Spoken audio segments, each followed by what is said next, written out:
All right, I got an idea to start.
Are you ready? Are you ready? I'm ready. I'm ready. Are you ready? Mike ready? Is this thing on? Mic check. Mic check. He's not here. Oh. Welcome in, friendos. Thursday, July 7th. It is summer, and we got GRE double G. Yep. Hi. And the soothing 1Y. The soothing tones of Mike Stella is not here, as you can see. Mm-hmm.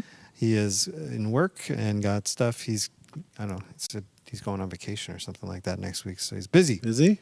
Oh, we should crash it. He's busy, yeah. They can normally go out to Colorado, I think. Yeah. I don't know if they should just show up.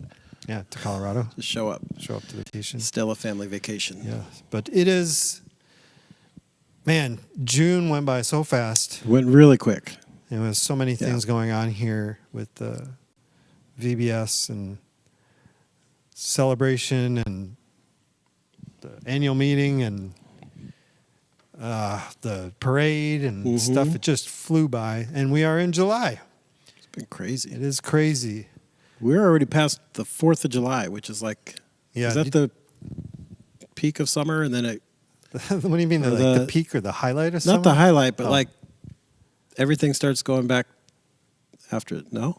Well, I guess we still got 2 months. I did see somebody posted something about school supplies. Yeah, yesterday. Target already has back to school supplies, which we knew was coming. Oh, man. So there you go. If you need back to school, if you want to depress your children. Crazy.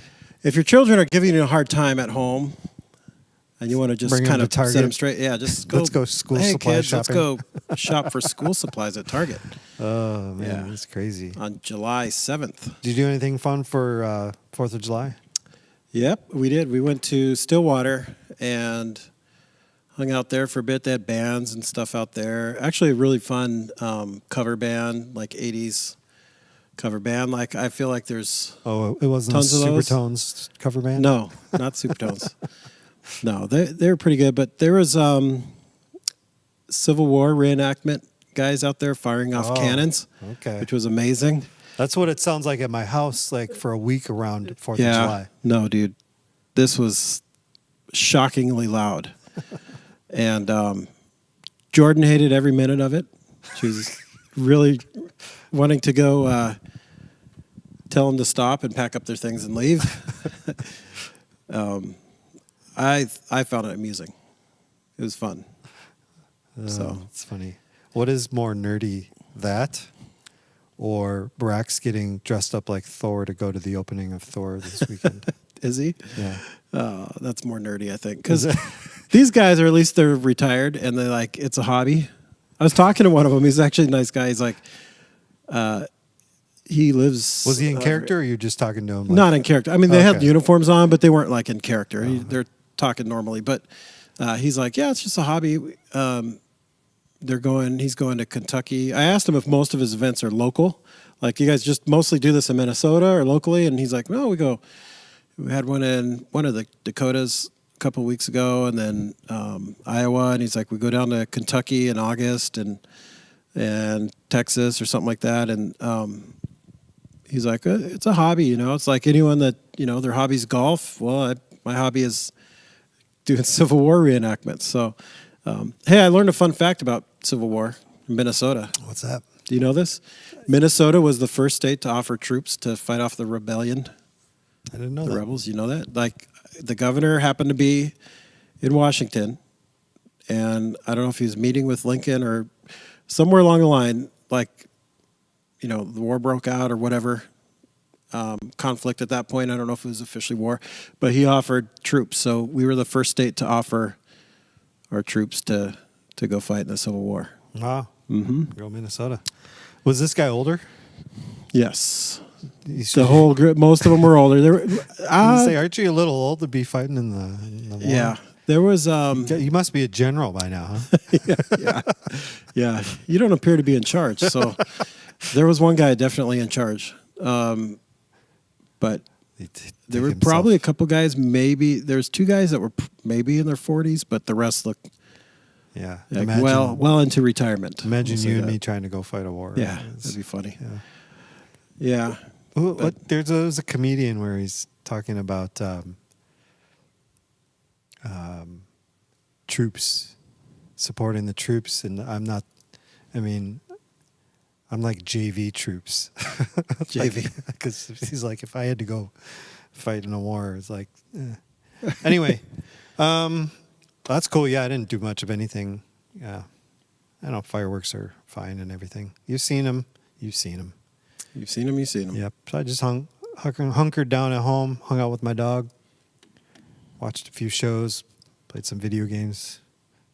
Pretty much a normal night. Yeah. Night off. It's just there were fireworks outside. Yes. That's it. Jackson doesn't freak out at all. Cool. Yeah. I like bringing him outside when they're going off, and he'll kind of stare up at the sky. Doesn't cower, doesn't shake, or anything like that. It's usually like if it's loud and close, right? Even then, and I imagine like a lot of hunting dogs, they're not bothered. They're probably excited. Like, Yeah, that's true. Let's do this. Yeah. But I know some. That's interesting because Scully had no reaction at all, and like I don't go hunting with him, but he's from a line of hunting retrievers, so maybe that's in the DNA somewhere. They're not really spooked. One thing I did on 4th of July though, What? I watched some baseball. So did I. Yeah. Yeah. This new thing in baseball this year that they introduced is the PitchCom. Did you know that? You know what that is? PitchCom. PitchCom. Oh yeah. Yeah, where the catcher has a little arm pad, and he can press a button, and it tells the pitcher who there's a band in the hat that the little tiny speaker that tells them what pitcher the catcher wants them to throw. And now they've gotten to the point where you can have any voice you want. My question is, when you think about hearing God's voice, Vin Scully. you don't know the question. No, that was the question. When you think about hearing God's voice, or you think, you try to project what he might sound like, what voice do you think you hear, or what voice do you think you'd want to hear? Because they were saying for pitchers that, they were having a discussion of what kind of voice do we want to hear, whether maybe there's no option. You have to have somebody who speaks a different language, maybe Spanish or Japanese or Korean or whatever. But in general, like, what kind of voice do you think you'd want to hear? Somebody who's confident but soothing, I don't know, maybe more aggressive and bossy. They can cater it to every individual pitcher and reprogram it to how they want that voice to sound. What kind of voice do you think? Let me ask you this: what voice do you think you've heard when you feel like you've heard God speak? If you feel like you've ever been in that place, or what voice do you think you'd probably want to have a hard time not? I don't know. I don't think I've ever That's a weird question. It's a good question, but it's just weird to think about because I don't think I've ever thought about how the voice sounds, like how God's voice would sound.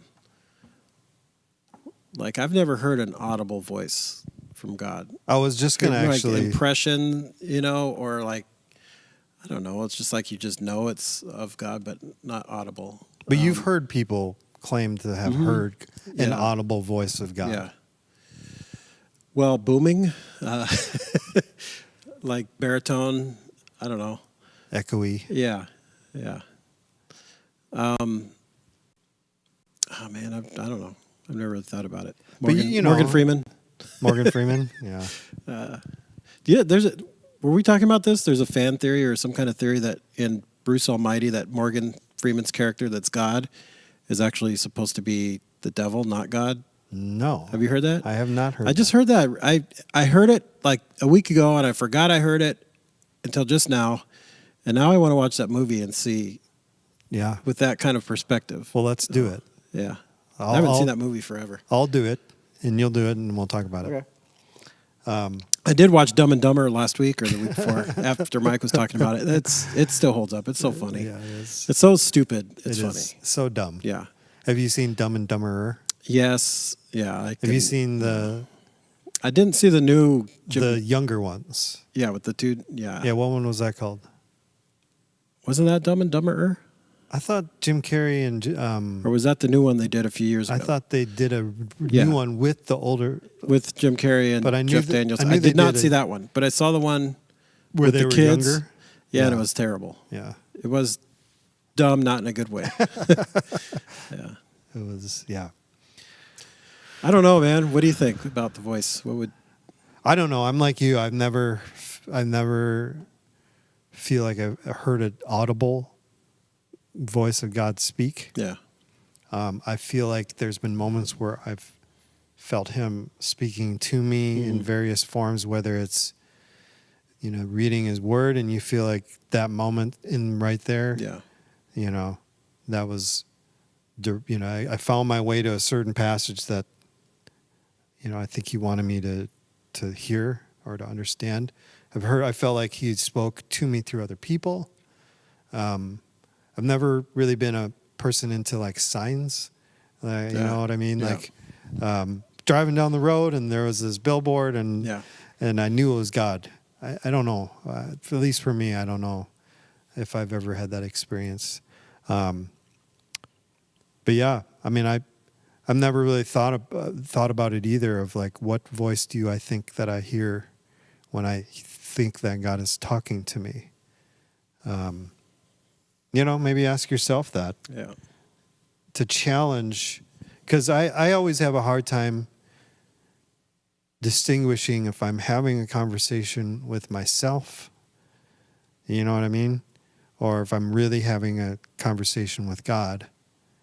And so this idea of this voice of God in my head. It's more of a feeling than it is an actual voice. You know, they say It's that like an impression, kind of. an impression, yeah. Or with some of the Pentecostal, a check in my spirit. They say that when you lose somebody, the time as time goes on, you forget the sound of their voice. Yeah. I don't know if that's ever you've ever I've heard experienced that. that. I've actually, one of the things I was going to say is like I feel like he would just sound like my parents when Well, I can still imagine and think like what my dad's voice sounds like. Yeah. And I'm gonna hate the day that goes away. Mm-hmm. And I was mad. Like the day after he passed away, I tried calling his cell phone just to hear his voice, and Yeah. I was so mad because it was my niece who did his outgoing voicemail. Oh no. I'm like, darn it! But My yeah, mother-in-law had a voicemail from her mom before she passed away that she just kept for that. Yeah. So she could hear her mom's voice. and now his cell phone. My mom disconnected his cell phone, and I scoured my computer trying to find videos Yep. of him, and I can't find anything. Really? Of him talking. I got him on video. In fact, one summer, I knew even from the middle of the summer going into that Christmas, I was dead broke, and I was not going to be able to buy Christmas presents for anybody. So what I did was I shot a video and made a little mini movie all about related to going up north to our cabin. Mm-hmm. Everything from setting the camera up in my Jeep as I drove up. I just let the camera roll, and then I did it time lapse. Yeah. And I cut and spliced some of the key places on the drive up to Brainerd area, like Treasure City, or going through St. Cloud, or going through Baxter and all this kind of stuff, and kind of spliced it in.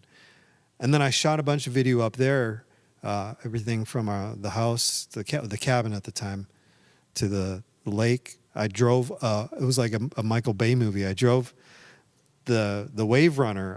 Was on the Wave Runner, and I had the video camera. They were on the pontoon boat, and I did circles around the pontoon boat with the video camera. I mean, it was shaky, but it was. It's cool. But never his voice. You had a video camera or phone? I had a video camera. This is back in the day when phones didn't really take good camera. So, but you had, This was is it a like- different Jeep? Yeah, Okay. Because you said the Jeep, and I'm picturing like it was bouncy. not that long ago, but then, No, this is a different Jeep, okay. and it was shaky. The video on the camera was shaky. Yeah. This is probably 2007, 6. Okay. I'm gonna guess. Yeah. Yeah. Phone. When did the iPhone come out? 8, iPhone was 7. 07, I think, maybe. Yeah, maybe the first iPhone had just come out. Yeah, and I mean, phone video capability on phones wasn't great. Yeah. Now it's phenomenal. Yeah. There's it's like amazing. Movies shot on iPhone cameras now. It's Yeah. crazy. But anyway, speaking of Jeep, though, I don't know if we finished our point, but I was watching the Dodger Rocky game the other night. I've never heard this. Maybe you know this. Charlie Blackmon got a Jeep as a graduation present for graduating high school. I didn't His know parents that. and he still drives it. Nice. It's the same. He still drives the same. Nice. It wasn't a Wrangler. What'd they say it was? Cherokee? No, Grand it wasn't Cherokee? like a Cherokee, Grand Patriot? Cherokee. Right? Commander? Compass? Maybe Renegade? The Renegade? What is the Renegade? The Renegade is sort of the second generation that replaced the original Cherokees. And then they came back and made the Cherokee, Okay. a newer version of the Cherokee. Yeah, I don't remember exactly, But but most of the people that I know that drive Renegades are female. or Charlie Blackmon. Or Charlie Blackmon. Charlie Blackmon seems like more of a He seems like he'd drive a truck. I was getting a rusted out old Chevy. Yeah. But apparently they said he bought his wife a nice family vehicle to get the kids around and stuff, but he still drives his Jeep that his parents got him when he graduated high school, and it was like something. I was like, Charlie Blackmon graduated high school in something. Well, It's he's just weird. 34 now? Yeah, I know, Something but like it just seems like he's been in the league for a long time, and plus he looks like an old man with that beard and Gigantic hair. beard.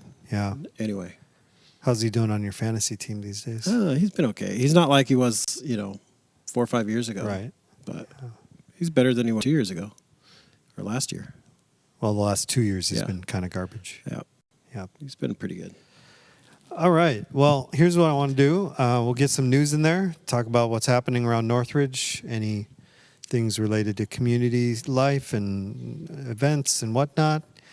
And then we'll finish it off with talking about some common cliches and platitudes, both in the Christian world and in the secular world, including and not limited to commercials and stuff that I've seen that kind of drive me crazy. I was really going to lean on Mike for this. Oh, you were? Just let him have the smart stuff, and then I could just make stupid comments. Well, we'll just talk. But that's we'll what I just do have to best. Talk about it. You make stupid comments. Yep. Well, someone else say what something you do smart. best is do the news. Yep, you're good at it. Okay, well, news and events. You could go to our news and events page of the website, get all the information that I mess up, get it correct because Tammy's put it on there in the correct way, and info on how to sign up and just on the event. There are a few things happening. It feels a little like slower a little bit right now just because of June was crazy, but Yeah, it's there's kinda stuff- nice, though. Yeah, but there's stuff happening. Yes. It's not slow. There's stuff happening. So this Sunday, we're trying this new thing Sunday morning since we have some new space that has opened up recently with the office and the new Cove area.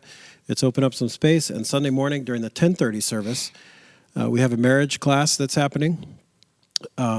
Using the curriculum, the family life curriculum, Love Like You Mean It, and it's $10 per couple. That just pays for the workbook. That's all that does. But it's facilitated and led by Cal and Patient Sailor, and 6 weeks.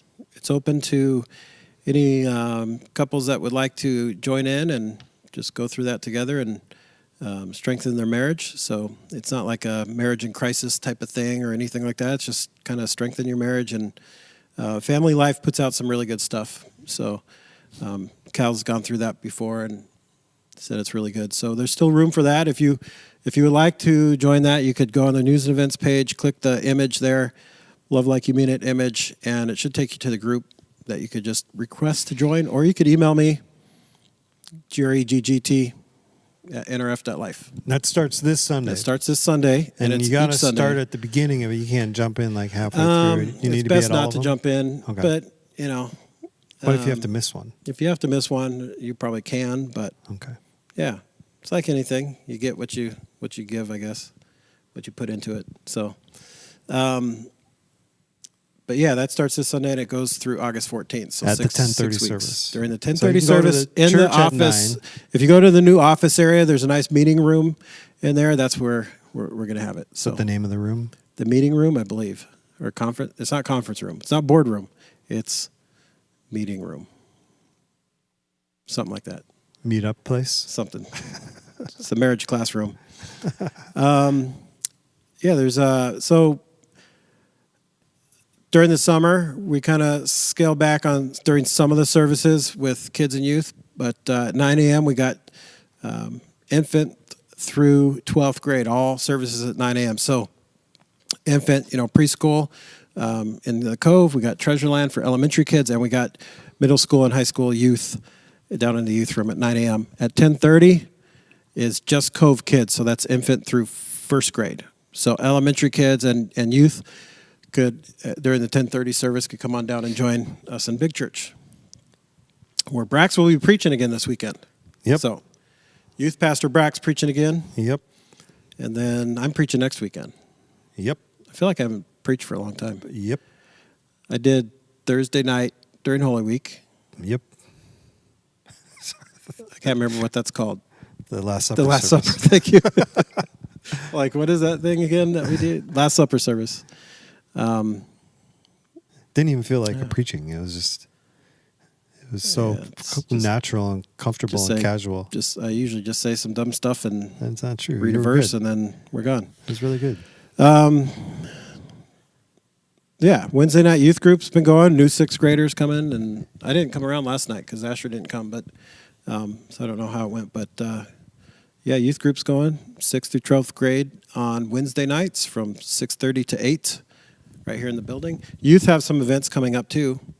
The youth have tomorrow night. They have a boys game night, Game right? night. Friday night, Yep. boys game night. And The then Ping girls. pong, dodgeball, Super Smash Brothers. What about regular foosball. Smash Brothers? Like okay Smash Brothers or just Super Smash Brothers? No, just Super Smash Brothers.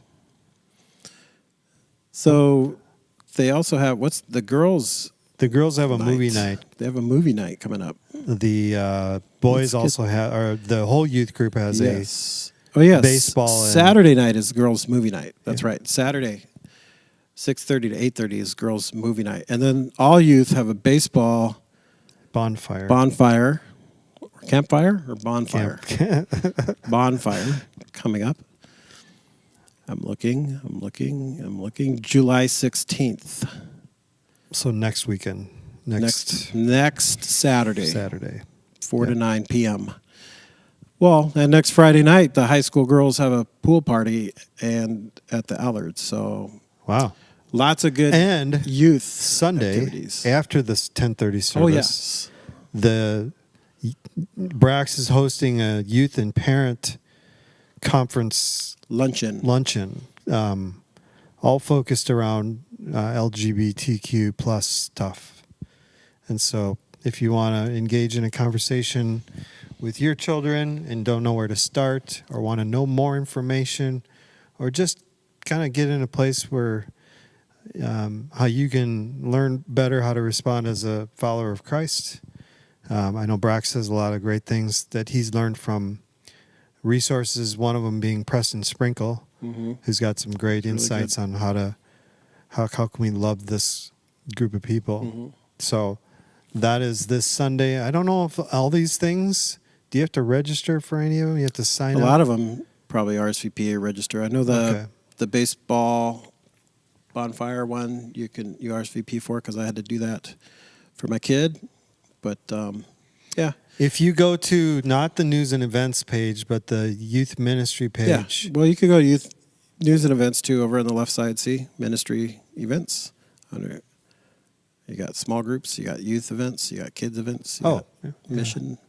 Though that just takes you to the youth page. Youth calendar, yeah. Or actually takes you to church center calendar. So there's a couple different ways to get there.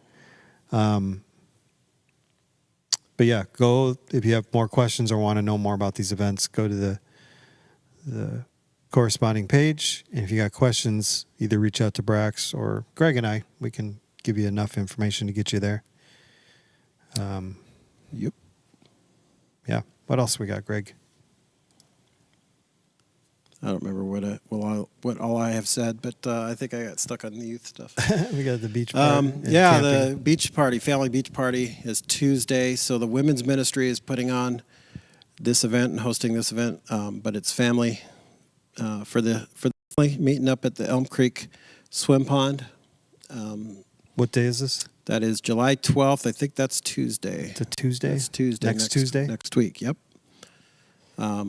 Bring your own snacks and your own lunch. It's just kind of, Just show up. just show up. This just one to doesn't hang need out. to register for anything. Yeah, there is a cost to get in though. So a day pass, $5 per kid per person. If you have any questions on any of this, Tracy Filstrom is our contact for that. Her phone number is there listed under the event on the news and events page, or you can also email the office. So that's a nice little place over there, Elm Creek Park. Yeah, it's pretty a treated, man-made little pool. It's not too deep. but it feels more like a lake almost. Yeah, it's good. It's not a pool it like has like a swimming pool. It's beach. big. It's got Yeah. a beach entry, and but it's not even in the middle. It's not too deep. I mean, like older elementary kids, I think, could walk all the way across. But there's a lot of sand area for kids to play in, and No fish. no, Okay. unless someone stocked it by accident. Well, I'm guessing So- it's semi-chlorinated. I think it's treated, yeah. Yeah. So it's clean and all that stuff. It's nice. Yeah. Camping weekend, there's still spots. There's like 11 spots out of 19 still, that can be reserved. I So thought it was 8. maybe I got that. Well, that would be 8 out of 19 taken, or one or the other. There's spots left. And, you could register. You got to register for that though. So definitely go onto the news and events page and click the camping weekend, and they'll take you over, and you can register for that, and you can pay for your own site. You could split that with another family. If you could fit multiple families on a site, you can do that. So, but that's August 18th through 21. That's 4 days, so Thursday through Sunday, it's always a lot of fun out there. People that go have a great time, and it's a great way especially if you're kind of like, I'd like to get some more people around Northridge a little bit better. What better way than to like just hang out with them for 4 days straight? Not showering. Sharing food, sharing everything. Food, and wondering where the kids are. Yeah. Yeah. You get a great time. It's Baker's. Other people get to know your kids. Baker's a really nice park. There's a lot of nice things park to do. It's huge. Mm-hmm. It's right on Lake Independence. There's a huge bike path, bike trails. Nice bike trail. Huge playground area. Awesome new playground. Yep.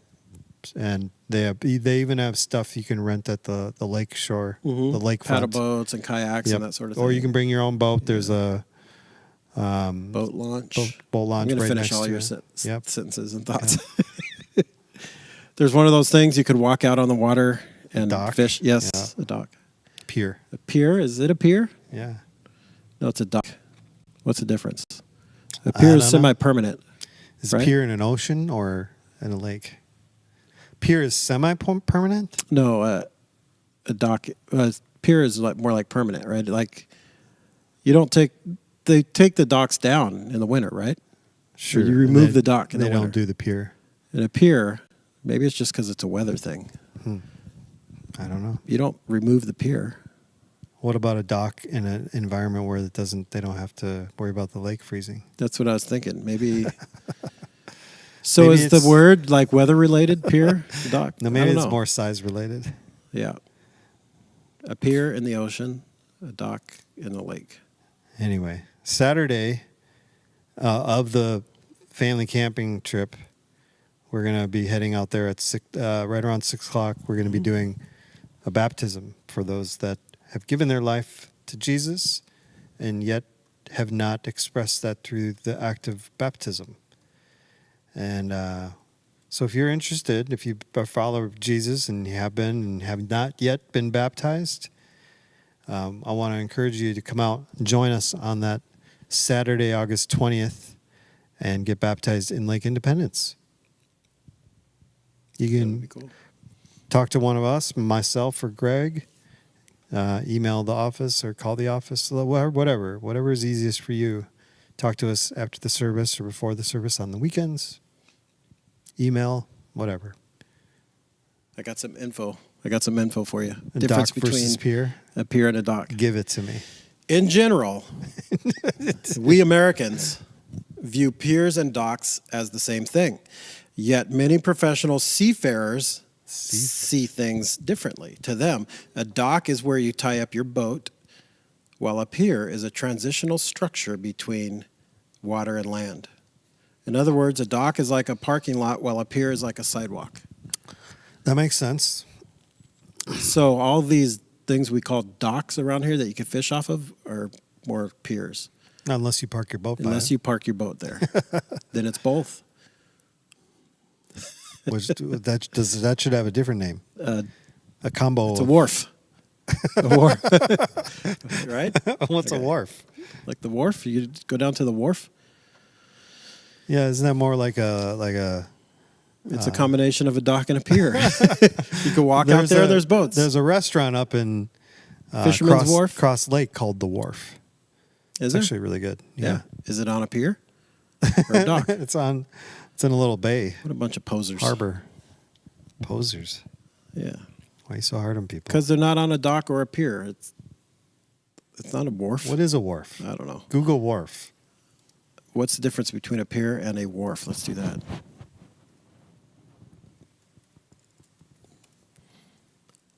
A wharf is a structure built along the shore, parallel to the shore. Interesting. While a pier sticks out into the sea, perpendicular to the shore.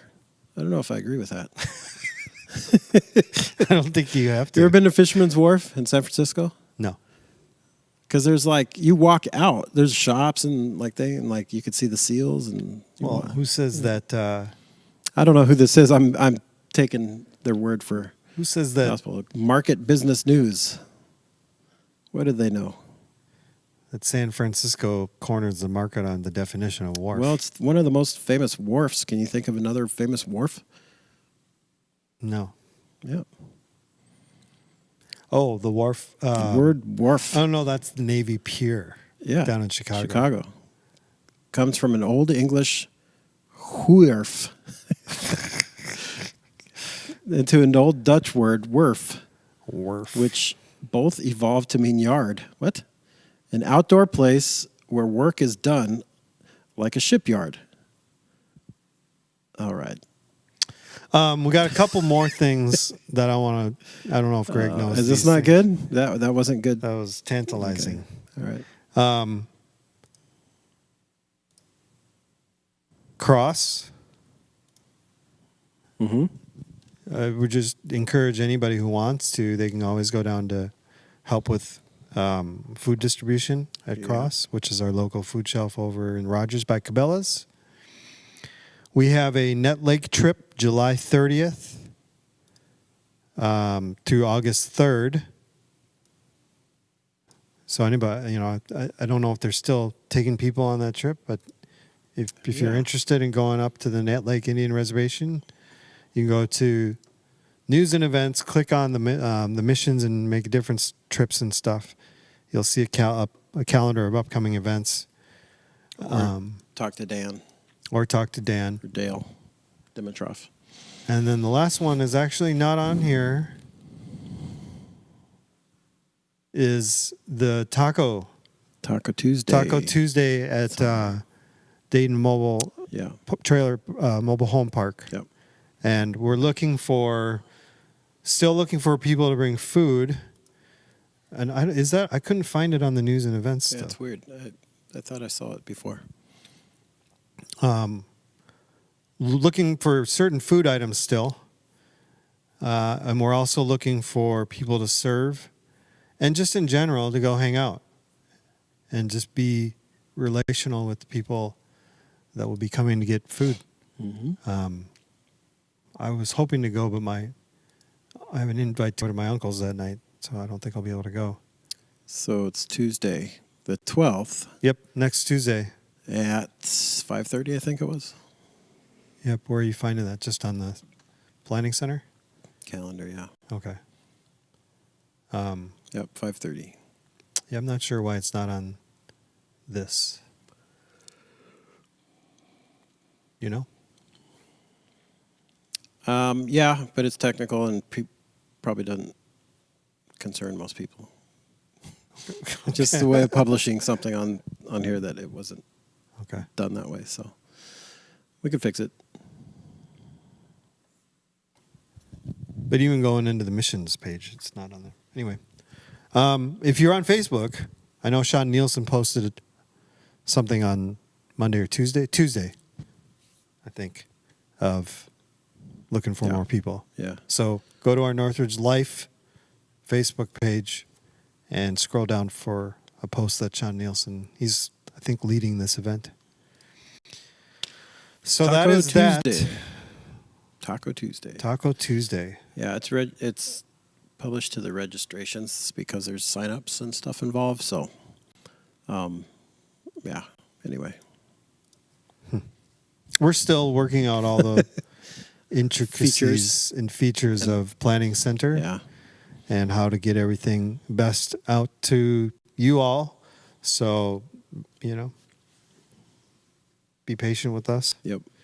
And patient with the people in the office. And we'll try to get you what we think you need. Anything else, Greg, that you need to want to communicate? No. News-wise, events-wise? Probably pretty good. Pretty good? I got a yawn. You're going to yawn? Are you tired? A little bit. Were you up too late? No. I haven't been sleeping well, just like allergies. Even though I take allergy stuff. Is it COVID? Is it No, COVID? it's not. No, No? No, it's No? allergies. Okay. No, they're doing there's a new development going in kind of behind our housing area. And so they've been grading and cutting down a bunch of trees. And then a farm across the park from us, they just plowed all the stuff down into like hay bales, and so just So the it's last 2 just days, the dust and particulates in the air. Yep, the particulates are what get you. Particulates, Yeah. Well, I go out at night to let my dog out, and I have a flashlight so I don't step in his business Yeah. from previous. And even the light, the beam of the flashlight, you can see You all can these see little particles floating in the air. Yeah, breathing that in. breathe it all in. So a few summers ago, I was trying to think of when it was. Maybe 4 summers ago, 5 summers ago, we did a sermon series That long? called "Say What." That long, huh? Say what? I don't remember. Say what? And it was a series just tackling some of the most common but not biblical Christian sayings that we oftentimes say that we weren't sure that we should really be saying them anymore, right, Greg? Is that the right way to say that? It was, common sayings that That are sound not like they're in the biblical, Bible, but but they're they're not. not. Yeah. Or like a lot of Christian people like to say, or a lot of people like to say, and it sounds like, it sounds like a Bible verse, But it's but not. it's not. And what brought that back to my mind was I was watching a baseball. I was watching a baseball game, and they had this commercial on, and the tagline was, "The most daring thing you can do is being true to yourself." Yeah. Is that more daring than running into a burning building to save some kids? The most daring thing you can do is to be true to yourself. Well, I'll answer your question with a question. Is courage, is daring and bravery the same thing? Because I feel like running into a burning building to save like children or a dog or something is brave, courageous. Okay, so what is daring then? Like all I can think about is Double Dare. I dare you to do So this. I remember someone, okay, this is weird, but I remember this from a VHS video that I got of like NFL's greatest hits, but it was like tackling kind of hits, you know? Sure. This is probably in the early 90s. And someone on there quoted somebody else saying, courage is not being afraid of something. Courage is being afraid of something and doing it anyway, right? So like daring is more calculated risk. Like, I don't know. There's dare, like I dare you to do something else, like something you don't want to do. Audaciously bold or adventurous is the definition that I get from the... Like extreme sports and like wingsuit flying and base jumping, and that's seems more daring. So is it kind of more like courageous. risky? Yeah. Risk taker? Yeah. So I've been thinking about this because you've brought this up like a couple weeks Couple this video. times. Yeah, it's bothering me. At first, it bothered me like that's so dumb, but the more I think about it, in today's world, they're not. I don't think that's untrue. I'm not saying it's a biblical concept or anything, but I kind of agree with it. I think it's daring to be yourself, and that our natural, maybe not even natural, but our tendency is to like just want to fit in and want to go with the crowd. So in that respect, it is daring, maybe even courageous. Okay. Well, it depends on what you think yourself is, because some people have a. Well, and the big conversation these days, obviously, is about identity. Yeah. Whether it's gender or sexual identity. Or whatever. You have to be pretty self-aware. Like, you have to really know who you are, or is this like how you wish you were, or you know what I mean? Or how you want people to perceive you. How you want people to perceive you. So is this the same kind of phrase as saying I'm living my truth? Yeah. I hate that I one hate too. that. I hate that one. Yeah. Because your truth might not or I be gotta what's... speak my truth. Yeah, speak I'm living my my truth. Yeah. Yeah. Because that might not be what's actually truth. Right. Because just what you want. The way that I see myself is not necessarily the way other people see myself. And which one is more true? Yeah. The way the way the world sees you, or the way that you see you? The way the world sees you, I think, Is more true? Well, I mean, it's just if that's what's coming out, if that's what's being portrayed. So then when we start buying into phrases like living my truth or speaking my truth, you're almost creating a dichotomy of what truth might be, and it becomes relative. Who usually says that? I don't. Who like not Instagram, not a person. Instagram people. Usually it's someone who's like trying to justify some sort of hedonistic activity or lifestyle, right? Like, Possibly. I'm balling, I just got to live my truth. I don't know. They're saying it in the face of haters. Yeah, and it's almost like they're trying to justify their activity, whereas like you wouldn't have like, I don't think Mother Teresa would say, "I've just got to live my truth." Like maybe she did, but not in that way.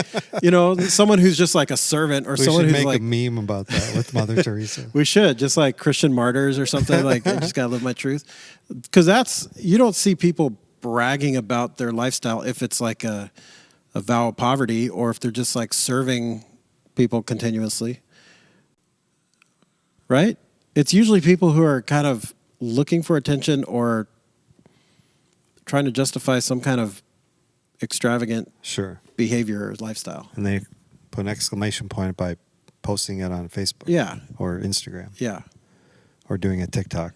And then they go clock back in from their lunch break at Target or whatever, wherever their job work is. So anyway, do you remember what that was advertising, by the way? Yeah, it was Mike Stella beer. Yeah, it was something. a beer, Australia. There's another commercial that I see that contradicts itself a little bit. It has a little bit of, like you were talking about, going against the grain, not blending in. Yeah. Is this sunglass company called Blenders?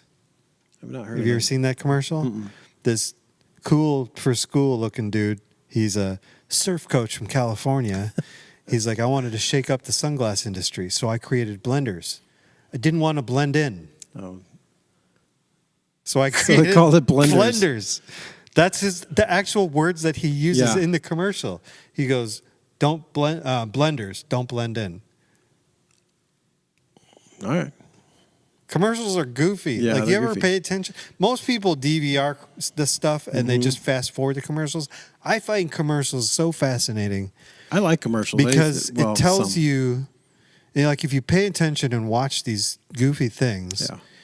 it tells you what companies are trying to do to influence people. To get your attention. To get your attention, to get you to buy something, to influence thinking, behavior. And I think that's all so fascinating. And there's people that are really good at it, or companies that are really good at it, and there's companies that are awful at it. Yeah. Like this dude from the Blenders. Do you feel like that's on purpose, though? Like he would purposely, he knows. You Because have to I know think that's one of the like- strategies for commercials is to just own some real estate in your brain. Right. Well, To do that's- something annoying or repetitive so they That's can why a own jingle- a corner in your jingles brain. have And always this been guy popular. he has owned a corner in my brain Yeah. for a while now, just because I find the words in his commercial so absurd. Yeah. And so, yeah, I will never buy a pair of Blenders. You're not going to blend in. I'm not. Well, I'm not gonna Am blend I in. supposed to blend in? I'm not blending Because in by buying blenders some blenders. isn't that a plural form of an action? I'm a blender. Maybe- Blenders. Maybe his last name is Blender and it's apostrophe S. I don't see that on the No? on the Okay. graphics. If Yeah, that it's is, weird. that's just all too convenient. But Man, I'm looking. That was pre-YouTube. I thought I saw the Say What stuff recently. remember but- what it was? It was a red and black yeah, graphic. I remember. I think Yeah. you're the one that actually. No, did I come up with the No, you did. sermon series name? Yeah, you did the one that Ben was when he was out of town. We did that. I did. Oh, there it is. Oh, Say there it what? is. I just buzzed by it. So we had, is it reasonable to believe God is good? Wait, maybe this is not the series. Is it? Or was it? No, it wasn't Say What. It wasn't Say What? No, this is. What? It was, what do you mean by that? Oh, that's right. Yeah. And but it was a summer series. Yeah, it was a summer series a couple years ago, and I think it was before. Before we had stuff on YouTube. That's crazy. 3 years, so it was probably before this was a fall series. I bet it was right before this one. Okay. The Together for Good. That was. So was it the last Words That Mean Something? No, because we did Words That Mean Something a couple years ago, didn't we? I don't think so. I think we stopped doing Words That Mean Something. See, we did this. 2 years ago. 2 years Words ago? That Mean Something. Yep. Okay. Brax, Greg, is who preached. I preached on those. Did I do one I think. with Aaron? No, that was like That was 4 a or long 5 time years ago? ago. Yeah. Okay. Yeah. This has been a history of sermon series with Andy Gregg. An I thought it'd be incorrect cool. history. I'm stealing this idea from another church that I got to go with Ben and Terry, a little tour of their remodel. Yeah. This was back like 7-8 years ago. The Crossing. I think did they change their name? Crossing up in Elk River. I don't know. So anyway, they did this remodel, and then in the back hallway leading up to their offices, they had this stairway. And on the wall, in the stairway, they had pictures like probably this big of all framed of all their sermon series that they've done. Yeah.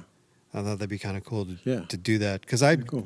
I'm not trying to, inflate. Just say it. I design a lot of the graphics for the sermon stuff, and Hey, sometimes the most daring thing is to is just to be. some of them I love, some of them I don't like at all. Yeah. Some of them I think are good, some of them I think are awful. It's art, Yeah, It's like your kids. Some of them you like, some but you don't like. none. If anything else, it's a history. Never mind. Missed it.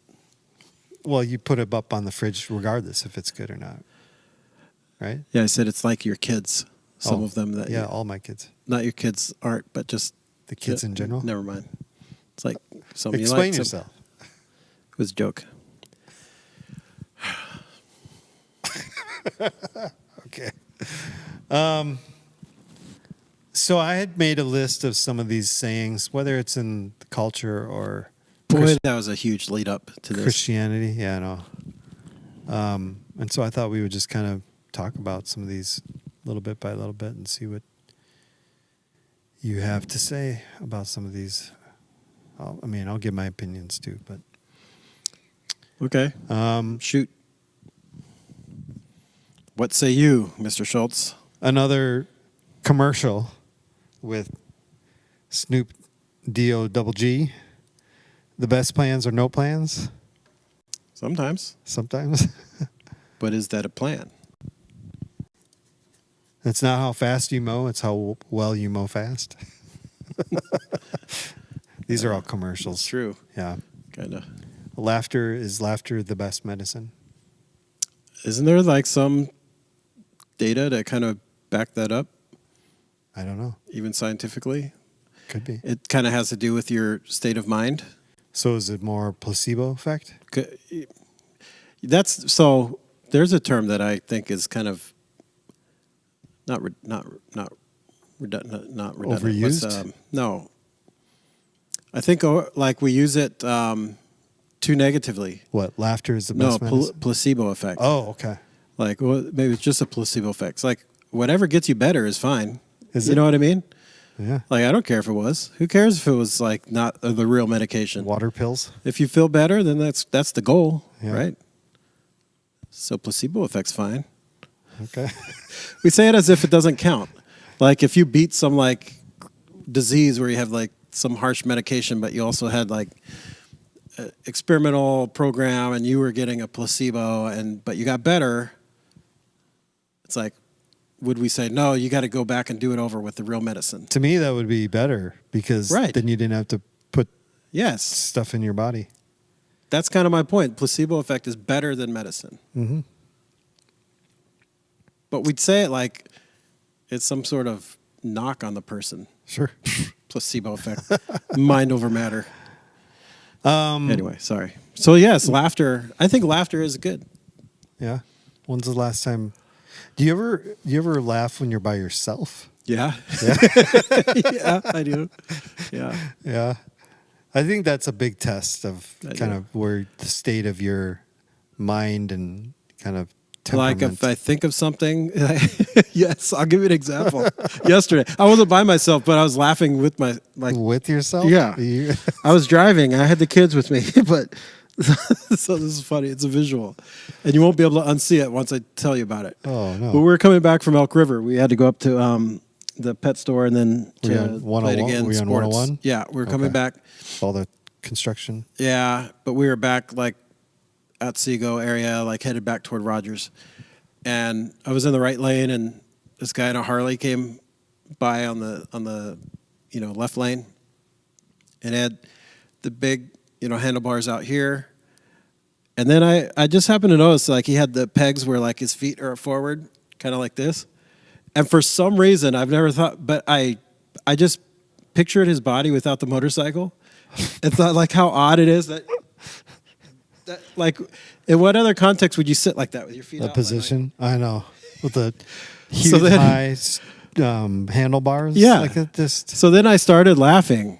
I was just laughing, and then Asher was in the front seat. He's like, "What?" And then I told him, and he starts laughing. He's like, "Oh yeah, I can see it." So anyway, next time you see a guy with those big old, just like in Yeah. your mind, erase the motorcycle, and then you'll.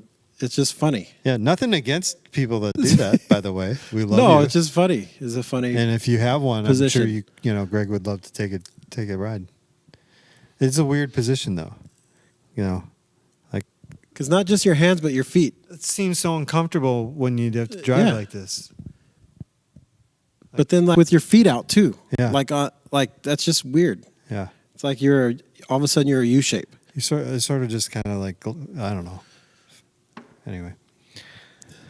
We'll get into some churchy things. Everything happens for a reason. Yeah, I dislike that phrase. Why is that? I don't know. I just feel like people use that when it's like a phony way of telling somebody just suck it up, I guess it depends how it's used, but I hear that a lot from people that are. No, well, let me ask you this. Does everything happen for a reason? Well, technically, yeah. I mean, right? I know a guy that was he was a VP. He was like a quality control guy for Chrysler, and like the issue of accidents came up. He said, "There's no such thing as an accident, a vehicle like a traffic accident. He's like someone's always at fault. There's no such thing as an accident, whether a driver made an error or a vehicle malfunction or, deer runs out in front of you. It's not just a random. Well, I guess you could say that some things are random, but it's not an accident. There's a purpose. Something happened. Well, I mean, like accident versus intent. Right. I mean, I don't think somebody intends to, they didn't intend to run a red light and plow into the back of my Jeep.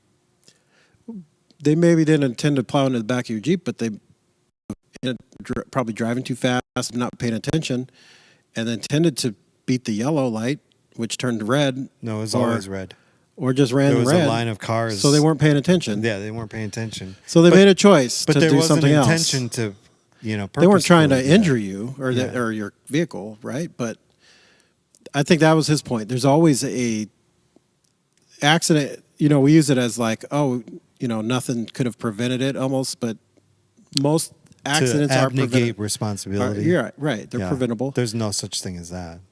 But so everything happens for a reason. Well, yeah. I mean, there's a reason behind like, I moved the mouse. Well, I did something to make this mouse move. Oh, okay. Or you can inject meaning into it after the fact. Yeah, I guess Yeah. so. But I don't know. I think most people throw that phrase out, and it seems Like, let me ask you a little this. harsh. Those doorknobs who were driving around downtown on 4th of July shooting fireworks off at people. Yeah.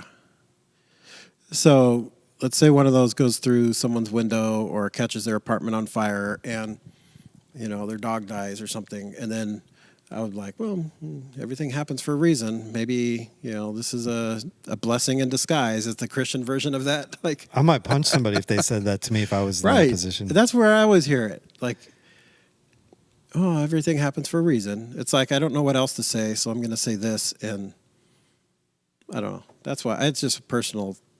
I don't think people, unlike the running the red light on purpose, I don't think people have ill intent with that phrase. I don't know. They're generally trying to say it to. They're trying to say something they don't know what to say, and so they're. It sounds say nice. something. I don't know if it sounds nice either. It sounds like you have nothing better to say, Right. but you don't want to not say something.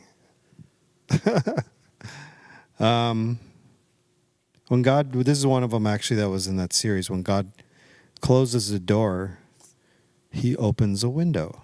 Yeah. That was Hallmark. I think that's where it comes from, Hallmark. And that's not in the Bible. No, it's a Hallmark card. Where did we get? So we got that from a Hallmark card? Yeah, I think it was Hallmark. Came up that phrase on either cards or like trinkets or something. Yeah. So have you ever felt that in life though, where you feel like a door for an opportunity or a path forward was closed and something else, I don't know what to say, serendipitously, God. Why not just opened say another. God closed the door and open a different door? Why do I have to climb out windows now? Or just sit and look out a window? I think the discussion over that sermon, this is going back years ago, but I remember Ben saying maybe God closed the door so that you would come back in the room and just sit down with him for a while. So, Mic drop. Yeah. Have you ever been in that situation though, where you felt like, man, maybe it was for a job or an opportunity of some sort or a relationship where things just seem like every way you turn, you're just getting shut down. And then it's easy just to ascribe, oh, well, the one opportunity that worked out, Yeah. that must have been God telling me. You know? Yeah. I don't know. Yeah, I guess we have to be careful with that because it could very well be what God wants us to do. And it could also be, a product of our decisions and choices. And Maybe you're just a bad interviewer. maybe. Yeah. And these schmucks. Man, he looks way better on paper than he This did. one schmuck is willing to give you a chance. Yeah. We're desperate. Yeah. It could be, but I don't know. I remember talking about this sermon with Ben and saying, the image I got from that is like, I hated the window when the door's closed. To me, the picture, I know it's not really implying this, but to me, it takes it as like, I have to now sit and look out at something. Like, I just remember like when you're, in trouble or something growing up, or we'd get grounded and like I had to sit and watch my friends playing outside. Your mom made you do that? She didn't make me. It's Oh. just that's why. Like I would look out and friends are playing outside and I couldn't go out and just be upset. Like that's what I felt like. Sad music playing. Yeah, it's like God slamming doors shut on you and But he opened the window. It's not just Yeah. like a closed you window. get a nice gentle breeze. Yeah. Do you have to remove the screen? Is there a screen? If you're in Minnesota, you do. Yeah. Because you want to let the mosquitoes out. Yeah, I don't know. It's a weird saying, but it was developed by Hallmark. That's funny. This is not a Christian one. Beauty is in the eye of the beholder. Is it? Sure, I think so. Yeah. Beauty is skin. There's certain truth to that, I think. Yeah. There's no finite answer, if an objective opinion about beauty. I don't think so. I don't know. Do you? I never found, I'm not saying this person's ugly, but I never found like the huge appeal with Julia Roberts. Okay. There's fallout. But I remember someone like getting almost mad at me for saying like, I don't find her all that gorgeous or, beautiful. Because apparently, like, what's that scale? Or there's like something where her face is perfectly symmetrical and yeah, and there's something in like he's like scientifically she's the definition of Perfect. of beauty. I'm like, no, I don't. Yeah. No, All that red hair, curly. Not a fan. no, I don't know. But I would Arts? say, yeah, that's another good example. Yeah. Art, landscapes, different things. Like I can't stand the desert. Like I hate driving through desert, like New Mexico or You don't Arizona. think it's beautiful? No, I just don't get it. But some people love like New Mexico or parts of Utah that have the big like monoliths and all that. It's like, you could have it. Monuments? Monoliths, right? Monument Valley. Yeah.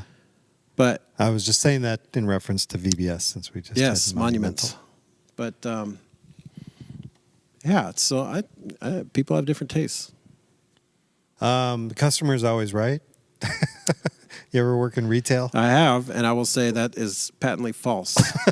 Yeah, I've done retail is horrible. Yeah. You did retail. Yep. A little bit. Boy, you'll have one customer in a shift that will just ruin the day, man. Like people, I learned that in high school working at Taco Bell. People can be rude. People can be flat out mean. So I try to be nice to people working retail, even if they mess up. Try to be nice. Yeah. Sometimes the customer is very, very wrong. What about this is not necessarily, well, it is a platitude. Love the sinner, hate the sin.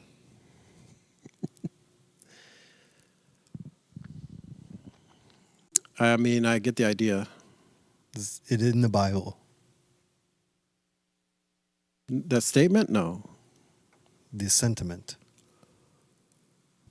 Kinda, I guess. I mean, Stuff in there about Jesus. Jesus loved. Look, we're all sinners, so if we're loved, Jesus, I mean, he loves us. We're called to love one another. We're all sinners. But I will say that is usually a statement that Christians will make toward non-Christians, right? Yeah. Would you agree? Yep. I think that's wrong. Like, or it shouldn't be done that way. Only because it comes off so judgmental. And were we talking about last week how, yeah, if they don't know Jesus, they're not held to the same standard, Yeah. or we shouldn't hold them to the same standard. So, yeah, God hates sin, but he loves us. So the statement kind of, yeah, it's kind of true, but I feel like it's thrown out there like an arrow, like shot at a non-believer who's living a lifestyle that we may not agree with. Yeah. So. But never agreed to live anything different. Yeah. They never signed on the dotted line or anything. Yeah, we actually say that to each other as Christians. We should. Hey, dude, I love you, but what you're doing right now, I hate. Yeah. I hate this about you. I think you said that to me before. Yeah, that came off a little too easy, huh? Too easy. No. Let me find this because a friend of mine posted this, shared this last night. And honestly, like there's very few times where I'll scroll social media and see a meme or something that hits you that's like, whoa. Like, it goes with it though. It says the test of Christianity is not loving Jesus, it's loving Judas. What do you think about that? Wow. That was a hard one. Yeah. Well, I think that's good though.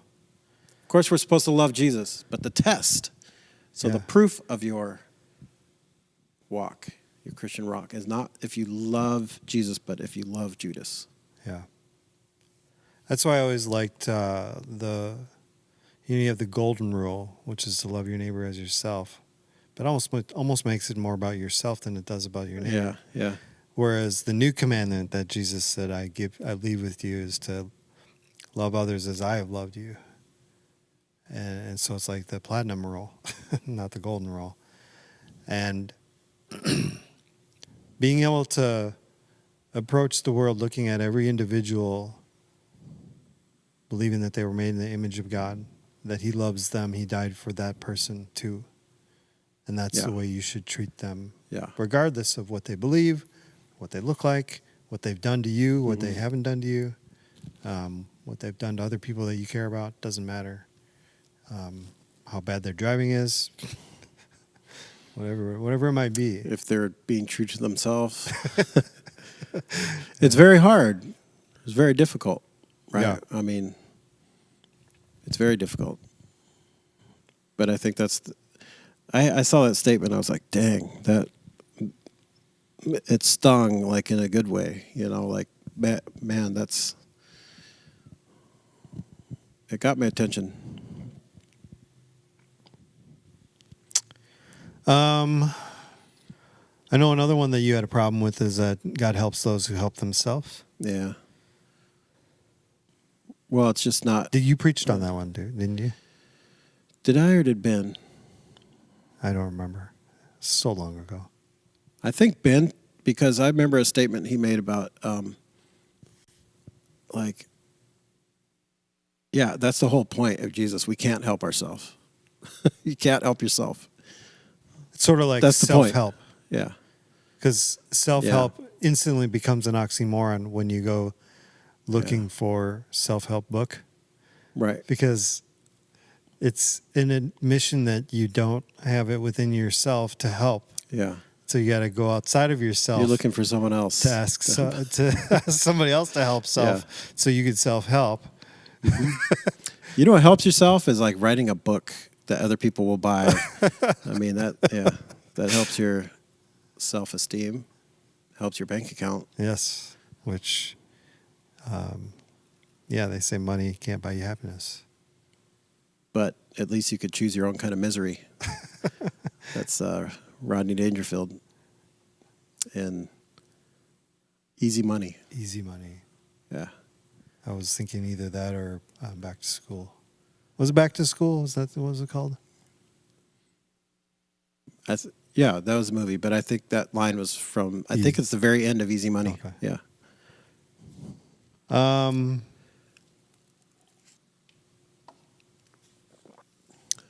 If you just have enough faith, blank will happen for you. I think that's abusive. I mean, it's kind of, maybe people take it from Jesus saying if you had, faith like a mustard seed, you could move that mountain, but... Which means you don't need to have enough faith because mustard seed is small, minuscule.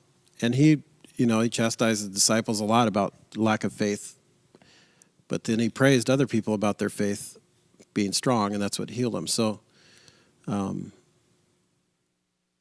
it was faith in him. It wasn't faith in some other external power or like mystery or something. Or that something is going to happen. Yeah. But I think the reason why I said I think it's abusive is because have you ever been in a context where there's been like really strange like theological thoughts or certain, I guess, denominations that ascribe to like some... I feel like you're beating around the bush. I don't know. I just have I have friends and people in these camps. Trying to be careful? No, I'm just trying to be nice. Oh, okay. But there are certain groups that will say that, if you have enough faith, you could do anything. Like if you... I mean, isn't that a you little have bit cancer, of it's a prosperity faith gospel? Yeah, a little bit in there. Yeah. Is that where you're trying to No, dance not around? necessarily, Okay. but like they have... Because I'll say anything. Yeah. Yeah. Well, they have... it's like if you had cancer, you just don't have enough faith. Or if you have That's more a big faith, you don't need the God medical didn't heal you treatment. because you don't have enough faith. There are certain they're not really, they're kind of roguish, little smaller denominations, but there's some that like you can't do medical treatment at all because it's a lack of Sounds faith. more like Mennonite type stuff. God will heal you. Yeah. That's where when I say it's abusive, because I don't know. Well, yeah, that seems abusive. I think God also gives us the ability to make medical advancements. Mm-hmm. So, not me personally, but doctors. You've To not- me, it just laugh, you've not right? made- Laughter is better. right? The best medicine. You've not made one medical advancement in this. No, none whatsoever. Come on, contribute, guy. No, I probably have. Let me think. No, I haven't. No. Medical? No. I've made plenty of advancements Any on dental? maybe? mankind. Dental? No. Okay. I don't put God in a box. I'm looking at a list of Don't put God in a box? I don't put God in a box. This is actually a favorite of many progressives. This comes off as pretty arrogant, in my opinion. You're implying others put God in a box Yeah. and that your theological perspective is superior because you don't. The problem is anyone who believes in God puts God in a box. Yes, you may.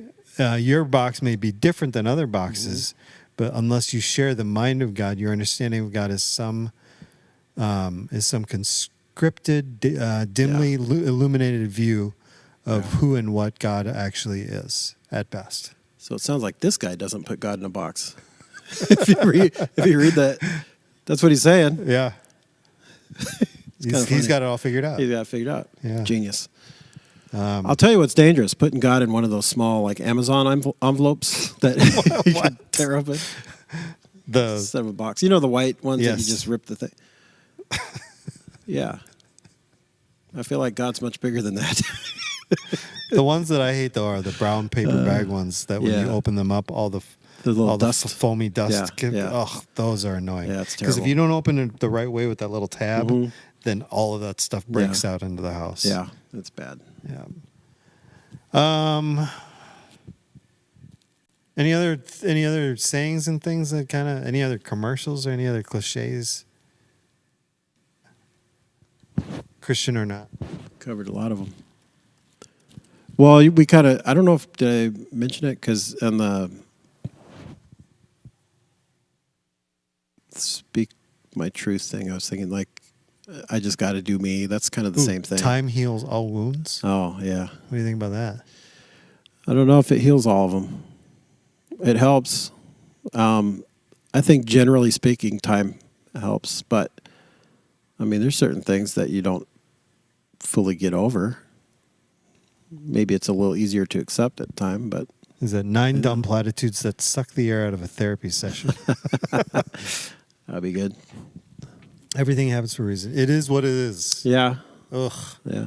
Somebody in my life says that to me a lot, and that bothers Yeah. me. Good things come to those who wait. Oh, yeah. Early bird gets the worm. I remember, like, that's only good if you're the bird. Like, if you're the worm, it stinks. The late worm gets to live. Yep. Plenty of fish in the sea. Yeah. Sometimes, I don't know. It depends where you're fishing. I'm fishing in lakes. What Yeah. about lakes? About lakes? Are you fishing off a pier? Or a dock? Or a wharf? It doesn't matter if you win or lose. It only matters that you tried, or it only matters how you played the game. Have you Yeah. ever heard of those phrases? What do you think Yeah. about that?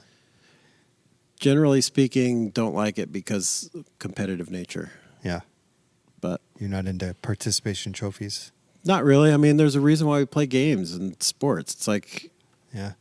well, I will say don't be a jerk. Like, be a good loser. Yeah. Like, if you lose well. Yeah, But, that's the doesn't matter if you win or lose. It matters how you yeah. play the game. It matters how you play the game, but play to win,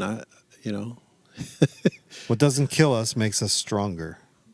No, it makes you weaker. That's Norm Macdonald. No, if you almost die, you're weaker. Like you almost died. You're Yeah. not stronger. It's like that show I really like called Alone.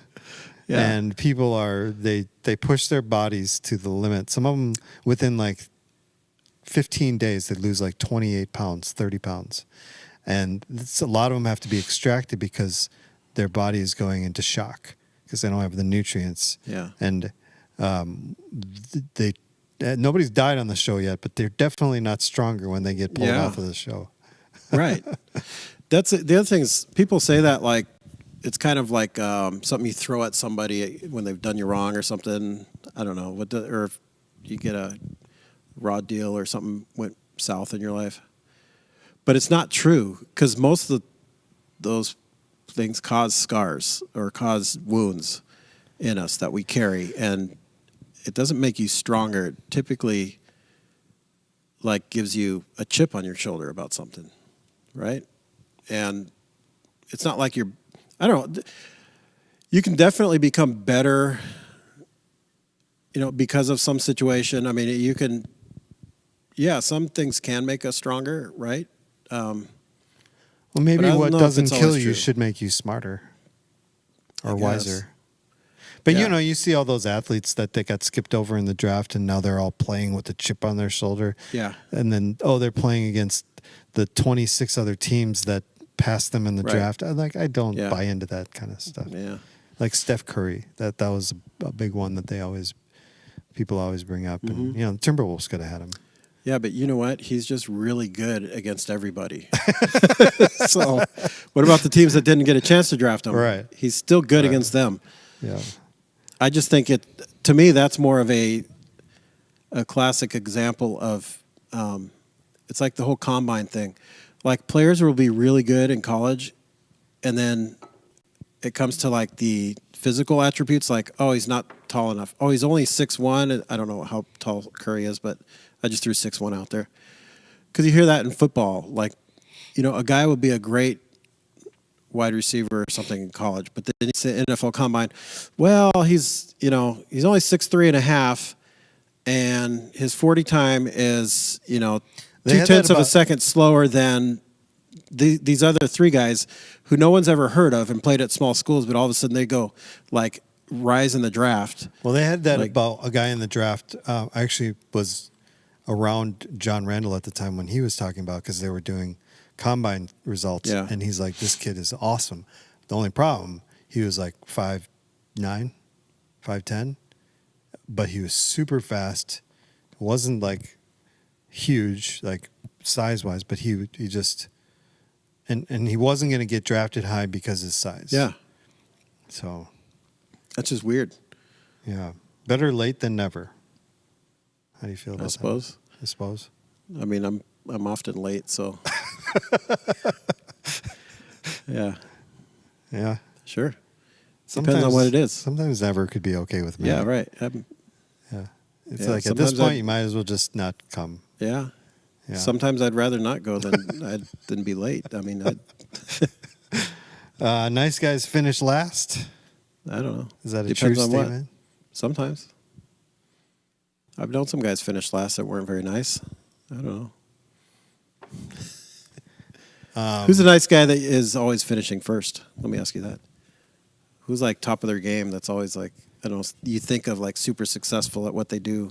Well, I don't think we know enough about, like, we look at professional athletes and we think we know. Like my mom, she's like, she roots for certain golfers because she likes them. Yeah. It's like she thinks she knows them. Yeah. You He's know? a nice guy. Yeah. Everyone thought He's- Tiger was nice, He right? seems like such a nice guy. So I'm going to root for him. Yeah. But Like we who? have- Phil Mickelson? Right? Yeah. They say he's a nice guy. Yeah. Jordan Spieth. Okay. Yeah. But we really don't know. I have this. Okay, since we're pastors, I caution people. I have several times cautioned friends who are Christian, who are really into, quote unquote, a celebrity pastor or someone they hear on the radio or read, one of their books or whatever. Not saying don't listen to him. Not saying don't read him. Are you going to say the name? No, because I'm not thinking of like one particular person. Oh, okay. I just, in general, like, it's always better to know the person, especially a pastor, to me, to know them I don't know. You could glean from guys' writings. You could glean from their teaching, but Well, I think also just remember you don't know that person, and you don't know who they really are Right. off stage or off camera, if it's a celebrity or whatever. Yeah, I think we've given too many, especially pastors or Christian authors, too much.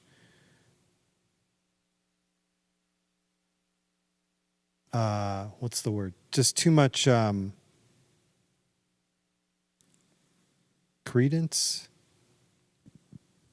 credit, Yeah.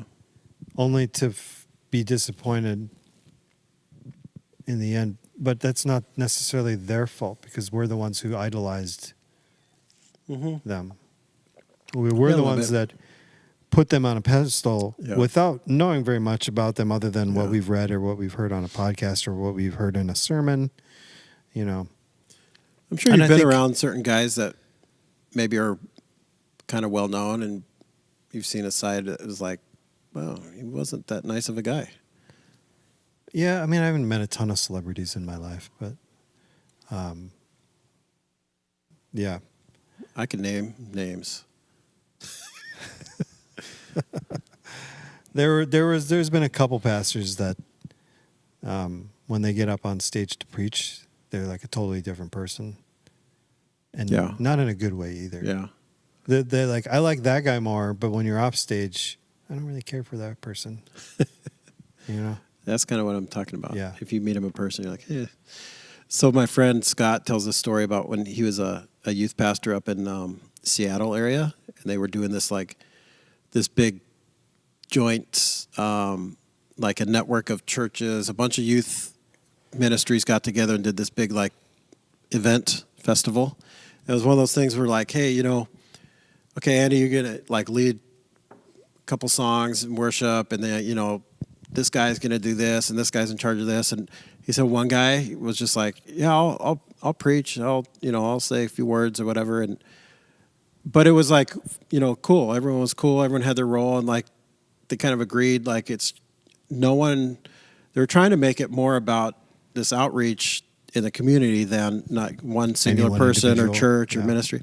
And he goes, the guy who was going to go up to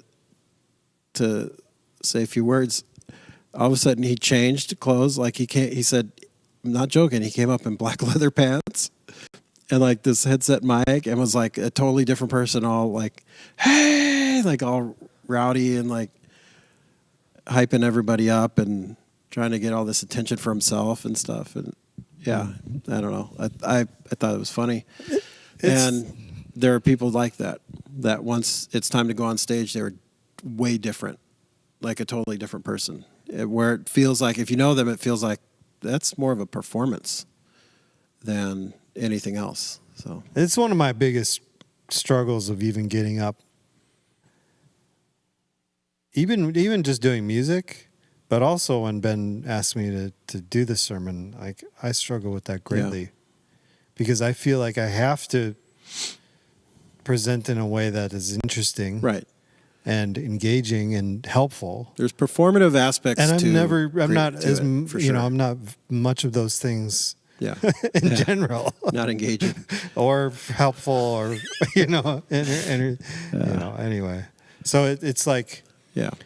for instance, And it's not something that most people do often, get in Right. front of a crowd of people to talk. I think you find your personality a little bit more present when you are doing it on a regular basis. Sure. Yeah. But when you do it very sporadically, like I do, Mm-hmm. it's so foreign every single time I do it that I don't really get into any sort of flow. Even when I'm in front of the kids at VBS, Yeah. I feel like I'm a different person in front of Yeah. them too. Yeah. Well, I think, but I mean, there's room for it. I mean, it's a performative thing. You're up front. You're not going to go up there and sit, cross-legged and just have a conversation with 200 kids like that, right? Dude, I love that picture I found of me. I didn't even know anybody took that. It's on the Northridge Life Oh, you're group photo out in the where crowd. I'm kneeling Yeah, down that was great. with the microphone and the sea of kids. I'm like, dude, that's adorable. That was cool. And it's not because of me. It's all Uh-huh. Sounds like it's because of you. Hey, man, Andy, the most daring thing you could be is true to yourself. No, there's performance aspects to preaching as there is to leading worship. It doesn't mean you're going up there to give a performance, but there's performative aspects in that, like, that's not something we do all the time, is like get up and so, and to be engaging as a speaker, you're going to employ different devices or different things that, you don't go up and just talk for 30 minutes normally. You don't sit down across the table from someone and just like give a 30-minute, 40-minute spiel on something, right? So, of course, there's going to be some, quote-unquote performance nature to it, but there are some who it is a performance. Like they are putting on a show versus giving a well thought out and well prayed over, some would say inspired message of, what God has been doing in their heart over the week or, a couple of weeks that they've been preparing that message or that they've been, studying that text or whatever. I mean, that's different than someone who's going and putting on a performance and could be very engaging and gifted and knows it, but they're a totally different person off the stage. So yeah, what's weird is I'm almost to 12 years of being here at Northridge and doing what I do here, and if there is one thing on a regular basis when I'm leading worship is that I'm going to be as daring as I can and be true to myself. You dye your hair blue sometime No, I'm soon? not gonna. It was pink in the commercial. I think. Okay. But yeah, I found it's so much less of a performance, Mm-hmm. and it's sometimes clunky, sometimes awkward, but like you were saying, we don't often do this. Well, I do this every week, Yeah, well, what I was saying is most people, it's straight. I mean, the number one But fear that people have is public speaking. Public speaking, yeah. I would say I would categorize leading worship in public speaking. I mean, even though you're not giving a speech, Well, there's but times where I'm talking. It's but it's like a even similar doing nature. the family business and all that kind of stuff, and it's not this perfectly scripted, thing, Mm-hmm. or even while I'm transitioning between songs and stuff, it's not a performed, scripted. Well, I would say hope most that people that it's say inspired. they have a fear of public speaking, it's not reading, words that they've put on paper. It's being in front of everybody. Yeah. It's the public part, not the speaking part. And so leading worship, that's, to me, it's like, that's where it's the same vein. It's the public part. You're up front. Some would say even more vulnerable to sing, because how many of us don't want to have other people hear us sing? Like, you can sing, so it works. But, yeah, anyway. Yeah. I don't know what Which where platitude we're were we talking about? I don't know. It doesn't matter. Hi, all. Josh PJ. I don't. Who's Hello, that? hello, Josh PJ. Hey, Josh. What's going on? Are you new here? If you're new here, say hi and let us know what's going on in your life. Sadly, you joined us at the end here. I think we're about ready to wrap things up. If you have any other fun and dumb platitudes and cliches and stuff that you think are worthy of chatting about, put it in the comments section. Let us know. And again, as always, go to the Northridge website, check out the news and events page, and check out what's happening. Find ways to get plugged in. Get in touch with us if you need any help with anything, if we can help you in any way or serve you in any way, or if you have any questions about any of these events, let us know. And we hope to see you here this weekend. We're in week 4 now of our series of Who is God? And Brax, like Greg says, Brax will be preaching again. It should be awesome. Brad Martin is going to be leading. Oh, sweet. So that'd be cool. I like Brad better than I like you. And on that note, I'm just joking. Have a great week. I love Brad. Brad's awesome. Yes, Brad is awesome. Have a good You're rest awesome of too, the week. Andy. Yeah, that feels so genuine. That's true.